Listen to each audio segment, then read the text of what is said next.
Orientation is locked. Let's see over there. Okay. Um, Today, May 15, 2026, what is your favorite poem? It's International something Dylan Day or something. It's some, I don't know, Dutch or, I don't know, Swedish white dude, poet. Um, Mine is Emily Dickinson. To make a prairie takes a clover and a bee, one clover and one bee, and reverie. The reverie alone will do if these are few. That's Emily Dickinson. There's also one by Stephen Crane. It was in a, what was it, in a desert. I saw a beast, a man standing naked, bestial, with his hand in his heart, and he ate of it, and I asked him how it tasted. He said bitter, but I like it because it is bitter and because it is my heart. A few words are probably off on that one. It's been a long time since I read that one. I also like the long one.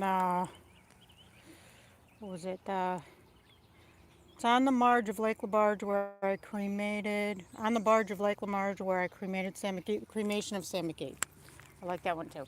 Don't remember who wrote it. That one's more of a story. Anyways, yesterday I decided that, everything went blurry. I decided that I was going to, well, I decided before that I was going to start putting the asparagus in the ditch instead of in my garden because I don't have to weed the ditch and it seems they grow better in the ditch. And to be honest, I only got like 6 sprouts this year so far. And once they start, I got one batch of, like I said, maybe 6 asparagus that were big enough to be edible. And then nothing. So I'm wondering if they're just too clumpy in there. Neighbor across the street was getting his mail when I was out there planting my asparagus in the ditch. He said that somebody once had him come and because his asparagus wasn't really coming up anymore, he had him rototill it. He had the neighbor rototill it. I guess he was gonna, I don't know, plant more or maybe plant that. Apparently it broke everything up and the asparagus started growing. So I think every once in a while, if you have, well, I know it's true with bulb plants. They get too clumpy, and then you have to split them. Because when they get too clumpy, they won't have as many flowers. And that's another thing I did. My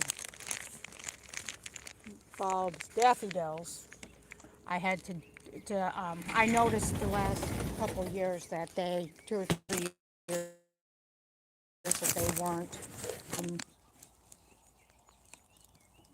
there wasn't as many blooms as I thought there should be.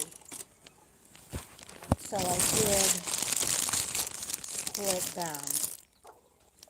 Now here's my little, I keep forgetting to bring her out a little, see she needs a sturdier water. Oh, see her little baby. See her little baby? Her little baby's so cute. Her little baby's so cute. Look at the little baby. Hey, there's 5 people here. There's 10 people here. How many 10 people doing watching my video? How y'all doing? Little chickies. She has 3 little chickies. And she has one little chicken. These are, okay, that's the rooster, but that's not, I don't know what strain he is. The last one I had was a Malay de Fleur. Don't know if I'm saying that right. And he died. And so I got this one. I knew he was a Duclay. So first one is Flash. This one is Flash, the sequel. And the mother, or grandmother, I think, of these is Seabright.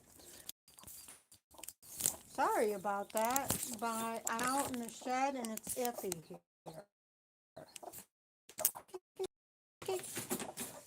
With the connection. And I have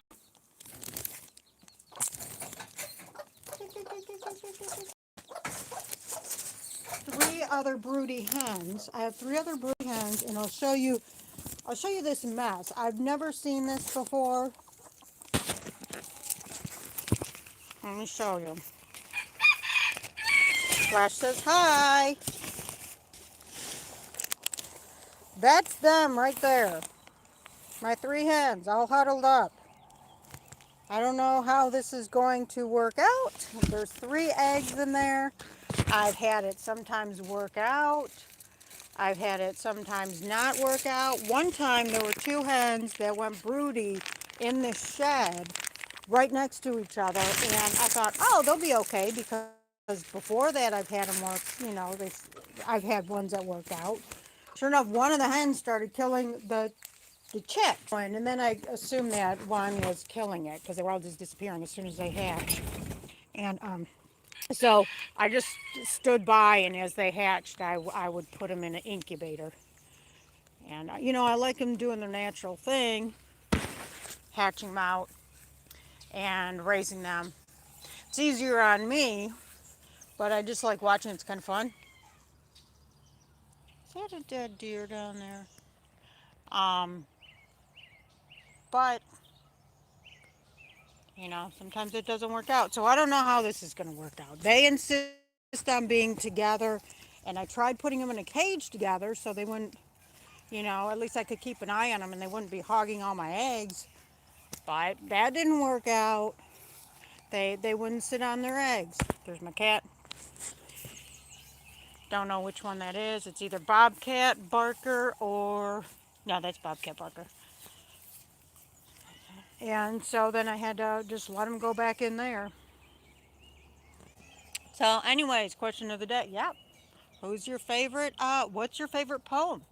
Who's your favorite poet? Another one that I liked is Shel Silverstein. His Where the Sidewalk Ends, Light in the Attic.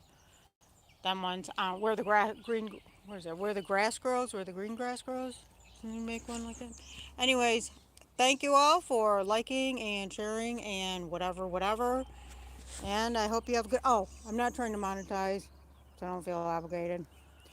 Oh, people are trying to monetize. Go to Bowser's Funny Farm, Mila Smalley.